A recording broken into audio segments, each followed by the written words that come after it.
So we have studied the all types of delivery. Number one is actual delivery, number two is constructive delivery, and number three is symbolic delivery. And in symbolic delivery, we have seen that symbolic delivery can be done with the help of document of title also. And now we have to understand that what is the exact meaning of document of title. So here in section 2 subsection 4, document of title to goods is explained. और document of title of goods के अंदर क्या क्या शामिल है, क्या क्या include है। पहला है बिल ऑफ लेडिंग, दूसरा है dock warrant, warehouse keeper certificate, wharfinger certificate, railway receipt, multimodal transport document, warrant or order for the delivery of goods, or any other document used in the ordinary course of business as proof of the possession or control of goods, or authorizing or purporting to authorize either by endorsement or by delivery the possessor of the document to transfer or receive goods thereby represented। बड़ी definition है, section 2 subsection 4 के अंदर दी गई है। Simple समझें कि क्या चीज है ये। Document of title to goods के अंदर सबसे पहली चीज आती है बिल ऑफ लेडिंग। देखिए, वाया सी हम एक कंट्री से दूसरे कंट्री अगर गुड्स को भेज रहे हैं, तो जब गुड्स को शिप के ऊपर लोड करवाया जाता है, उस समय जो सेलर है या लोड करवाने वाला पर्सन है, उसको शिप के ओनर की तरफ से एक बिल ऑफ लेडिंग इश्यू किया जाता है। यह है बिल ऑफ लेडिंग। नेक्स्ट है dock warrant. Dock warrant, dock मतलब जहां पे सी के अंदर जो शिप्स होते हैं, वो शिप्स रुकते हैं, डॉक उस जगह को कहते हैं। तो डॉक के अंदर भी जो अलग अलग एरिया के अलग अलग ओनर होते हैं, तो आप क्या करते हैं कि अपने गुड्स को डॉक के अंदर किसी जगह पर रख देते हैं, और डॉक का जो ओनर है वो आपको एक सर्टिफिकेट बना के दे देता है कि आपने, उस सर्टिफिकेट में ये मेंशन रहता है, गुड्स की डिटेल मेंशन रहती है, आपकी डिटेल मेंशन रहती है, उसको कहाँ भेजना है, ये सब डिटेल मेंशन रहती है। That is called dock warrant. अगला है warehouse keeper certificate. Warehouse के अंदर आपने अपने गुड्स को रखा है, गोडाउन के अंदर अपने गुड्स को रखा है, गोडाउन का ओनर, वेयर हाउस का कीपर या ओनर या मास्टर जो भी है, वो आपको एक सर्टिफिकेट देता है कि पर्टिकुलर पर्सन का पर्टिकुलर गुड्स इतनी क्वांटिटी के अंदर है, वो इस गोडाउन के अंदर रखा हुआ है। ये सर्टिफिकेट इस बात का प्रूफ है कि आपने पर्टिकुलर क्वांटिटी के अंदर गुड्स पर्टिकुलर डेट को इस गोडाउन के अंदर रखा है। इसी तरह से वार फिंगर सर्टिफिकेट है, ठीक डॉक वारंट की तरह ही है। जैसे वाया रिवर्स भी बहुत सारे ट्रांसपोर्टेशन गुड्स के होते हैं, तो वहां पर रिवर के किनारे भी अलग अलग एरियाज होते हैं, उसके अलग अलग ओनर होते हैं, उनको वार फिंगर्स कहते हैं। वो जब आप अपने गुड्स को वहां रखते हैं, तो वार फिंगर आपको एक सर्टिफिकेट इश्यू करके देता है जिसमें गुड्स की डिटेल होती है। उसी तरह से रेलवे के थ्रू अगर आप गुड्स को किसी दूसरी जगह भेज रहे हो, तो रेलवे एक रिसिट बना के आपको देता है जिसमें गुड्स की डिटेल होती है।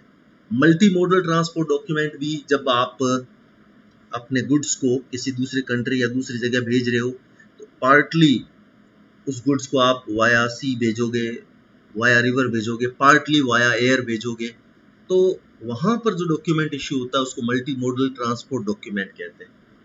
इसी तरह के और डॉक्यूमेंट हो सकते हैं जिसको हम लोग वारंट और order for the delivery of goods कहते हैं।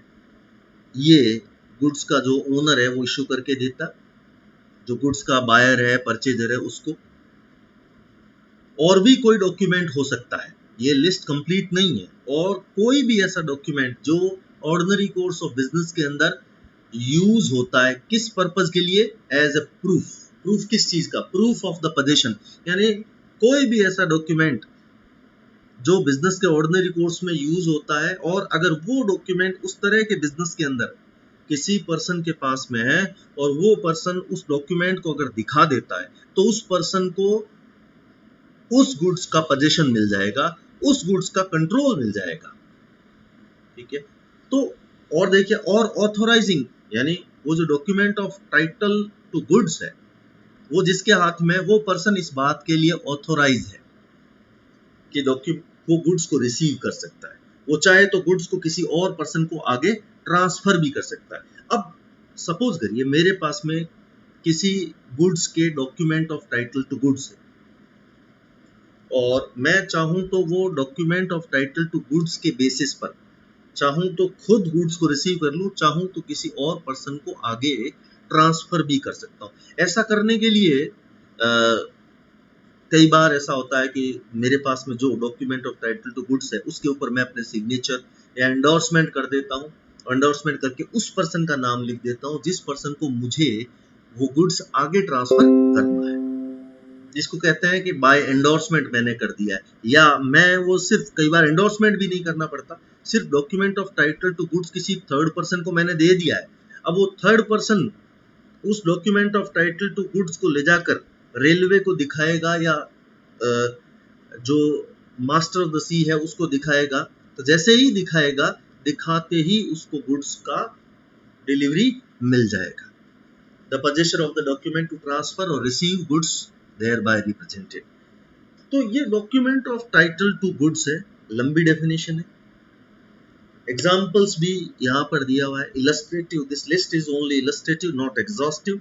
कोई और डॉक्यूमेंट भी इस कैटेगरी के अंदर ऐड किया जा सकता है। Bill of document, bill of lending वो डॉक्यूमेंट ऑफ टाइटल है, लेकिन मेट की जो रिसीट होती है वो यहाँ पर ये सीपीटी के पर्पज से इंपॉर्टेंट है। Mate receipt is not included in the document of title to goods. Mate भी जो शिप है वहां पे काम करने वाला कोई एम्प्लॉय है, वो भी कई बार आपको एक रिसिट बना के देता है जो प्रोविजनल होती है। तो मेट्स रिसिट वो document of title to goods के अंदर इंक्लूड नहीं है। मेट सिर्फ इस बात को लिख के देता है कि हाँ मुझे गुड्स मिल गया है। जब तक बिल ऑफ लेडिंग आपको नहीं मिलेगा, तो बिल ऑफ लेडिंग ही document of title to goods है। वो शिप का मास्टर, शिपमैन, वो आपको इश्यू करके देता है। वो मेट से एक अलग पर्सन है। A document amounts to a document of title only where it shows an unconditional undertaking to deliver the goods to the holder of document। देखिए, आप कैसे पता करोगे कि कोई पर्टिकुलर डॉक्यूमेंट जो है वो document of title to goods है या नहीं है? उसका क्राइटेरिया ये है कि जिस पर्सन के हाथ में वो document of title to goods है उसको अनकंडीशनल राइट है कि वो गुड्स को रिसीव कर सकता है। इसके अलावा जो person document of title to goods issue करके देता है वो उस डॉक्यूमेंट के थ्रू ये प्रॉमिस करता है, ये अंडरटेकिंग देता है कि जो कोई भी पर्सन इस डॉक्यूमेंट को लेके आएगा, मैं उसको इस डॉक्यूमेंट के अंदर मेंशन्ड गुड्स की डिलीवरी दे दूंगा, और डिलीवरी देने से पहले कोई कंडीशन नहीं लगाऊंगा। अनकंडीशनल प्रॉमिस कर रहा है वो पर्सन जो इस document of title to goods को इश्यू कर रहा है। जैसे मैंने 100 मोबाइल फोन्स बीकानेर से जयपुर के लिए वाया रेलवे रवाना किए। रेलवे ने मुझे एक रेलवे रिसिट इश्यू करी। तो रेलवे रिसिट इस बात का प्रूफ है कि रेलवे ने एक अनकंडीशनल प्रॉमिस किया है कि जयपुर रेलवे स्टेशन पर कोई भी पर्सन इस रेलवे रिसिट को दिखाएगा तो उसको कोई और बात पूछे बिना सीधे सीधे 100 मोबाइल फोन्स की डिलीवरी दे दी जाएगी। तो ये है document of title to goods. अब यहां पर एक और कॉन्सेप्ट है, एक होता है डॉक्यूमेंट शोइंग टाइटल, एक होता है डॉक्यूमेंट ऑफ टाइटल। इसको भी डिफरेंस समझना। Share certificate document showing title है। अब शेयर सर्टिफिकेट क्या होता है? आप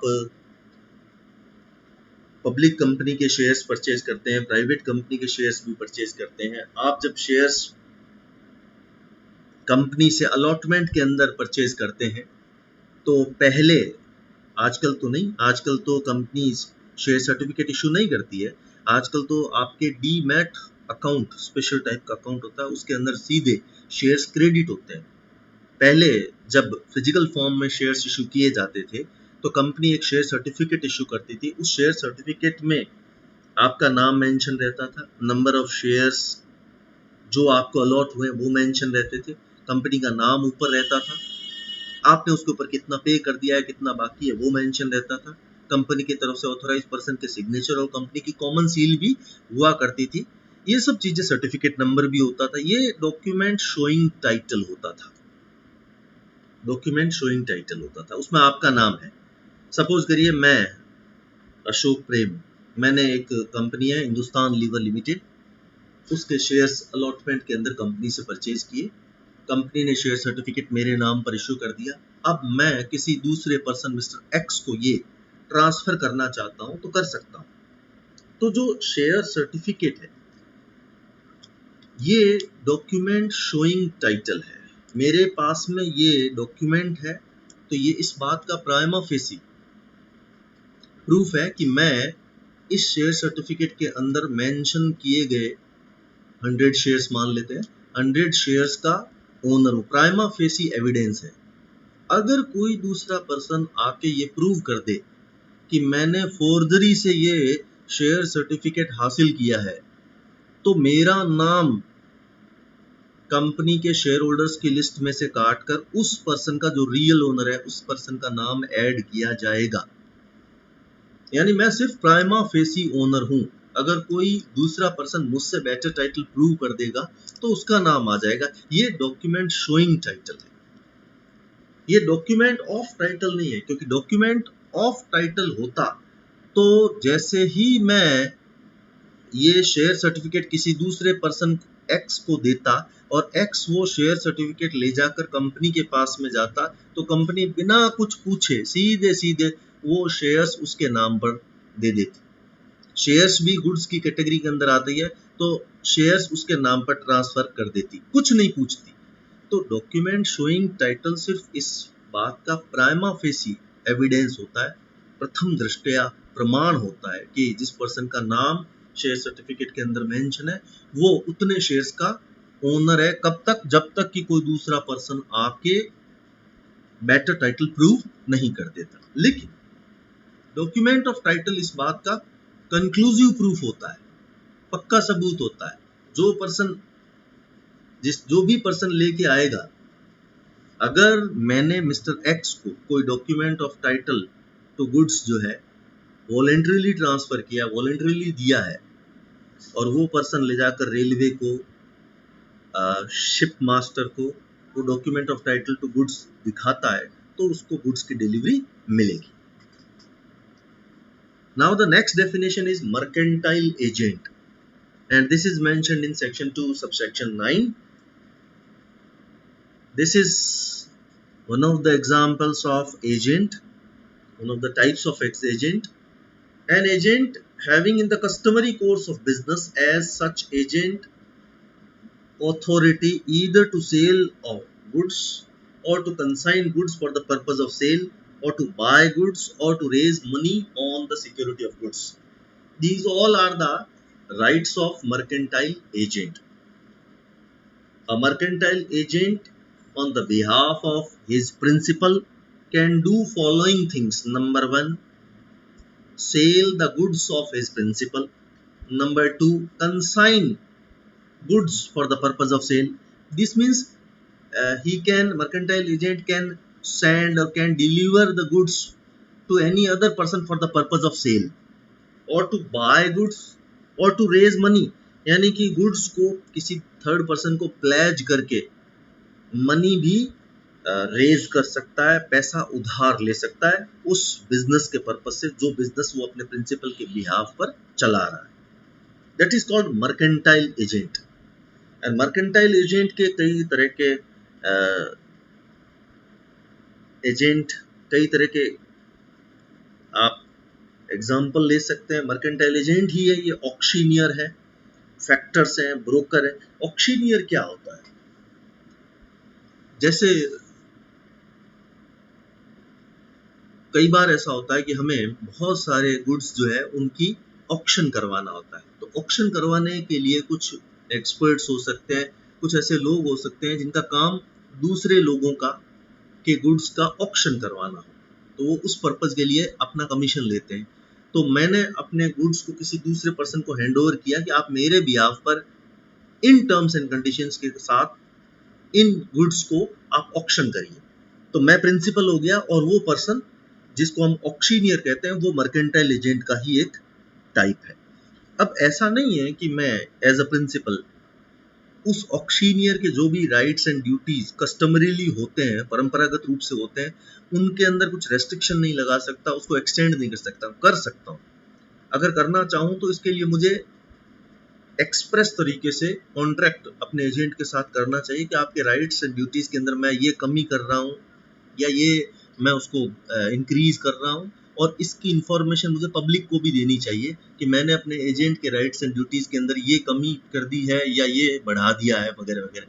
अगर मैं पब्लिक को इन्फॉर्म नहीं करता हूँ या अगर मैं राइट्स एंड ड्यूटीज के अंदर कुछ प्लस माइनस नहीं करता हूँ, तो कस्टमरीली उस पर्टिकुलर बिजनेस के कस्टम्स में जो भी राइट्स एंड ड्यूटीज है वही उस ऑक्शीनियर्स की राइट्स एंड ड्यूटीज मानी जाएंगी।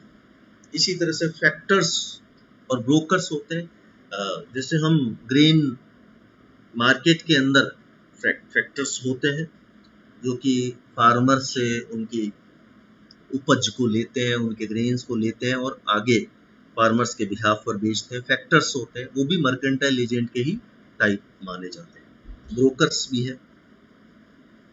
Now next definition is given in section 2 subsection 11 and that is property. So property का वो मतलब जो हम एक कॉमन मैन समझता है, यहाँ पर वो मतलब नहीं है। यहाँ पर प्रॉपर्टी का मतलब है या तो ओनरशिप या general property. In every contract of sale, the ownership of goods must be transferred by seller to the buyer. Sale के हर एक कॉन्ट्रैक्ट के अंदर गुड्स की ओनरशिप सेलर से बायर को ट्रांसफर होती है, या तो इमीडिएटली ट्रांसफर हो जाती है या फ्यूचर की डेट पर ट्रांसफर होती है। अगर इमीडिएटली ट्रांसफर हुई है तो दैट इज कॉल्ड सेल। अगर फ्यूचर की डेट पर ओनरशिप ट्रांसफर होनी है और उसके लिए एग्रीमेंट आज किया है, that is called agreement to sale. But ownership जरूर ट्रांसफर होगी। अब आप यहाँ बेलमेंट से इसको कंपेयर करिए। बेलमेंट के अंदर बेलर अपने गुड्स को टेम्परेरी पर्पज के लिए, वो पर्पज बेलर का हो सकता है, वो पर्पज बेली का हो सकता है, टेम्परेरी पर्पज के लिए बेली को देता है, गुड्स की डिलीवरी करता है, और पर्पज पूरा होने पर बेली उस गुड्स को बेलर को या बेलर कहे किसी थर्ड पर्सन को, तो उसको रिटर्न कर देता है। तो बेलमेंट के अंदर कभी भी ओनरशिप ट्रांसफर नहीं होती, कभी भी general property in goods transfer नहीं होता। बेलमेंट के अंदर स्पेशल प्रॉपर्टी बेलर से बेली को ट्रांसफर होती है। जनरल प्रॉपर्टी का मतलब है होल ओनरशिप, सारे के सारे राइट्स उस गुड्स से रिलेटेड जो भी थे, सारे के सारे राइट्स बायर को ट्रांसफर हो गए।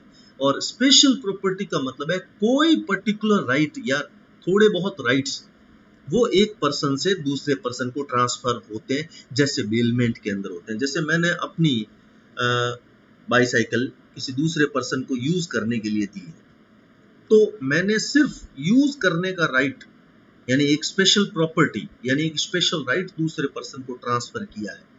ये राइट को ही यहाँ पर प्रॉपर्टी के सेंस में यूज कर रहे हैं। लेकिन अगर हम कहते हैं general property, this means all rights related to that goods. अगर हम कहते हैं special property, this means a particular right or some rights related to that property, not ownership.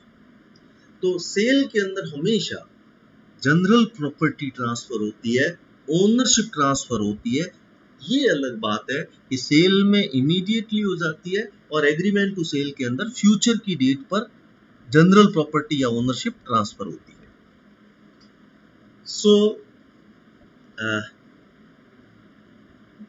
There are some example. We can take example of pledge also. In pledge, there are two parties. One is pawner and another is pawning.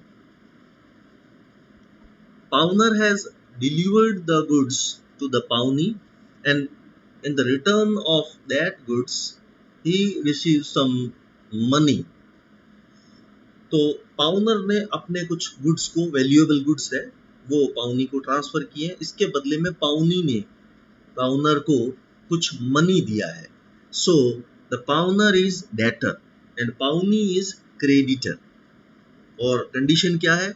If pawnor will not be able to repay the amount of loan within stipulated time, pawnee will have a right to sell that goods and recover the amount of loan. तो pledge के अंदर भी सिर्फ एक special property pawnor से पाउनी को transfer होती है, एक स्पेशल राइट ट्रांसफर होता है. Next example is given here. If A, who owns certain goods, pledges them to B, A has general property in the goods because A is the owner of that goods, whereas B has special property because B has only one right. In the case of non-payment of loan, or in the case of non-repayment of loan from A to B, then B has a right to resell the goods and recover the amount advanced by pawnee to pawner, by B to A. So next example, next definition is insolvent. It is given in section 2 subsection 8.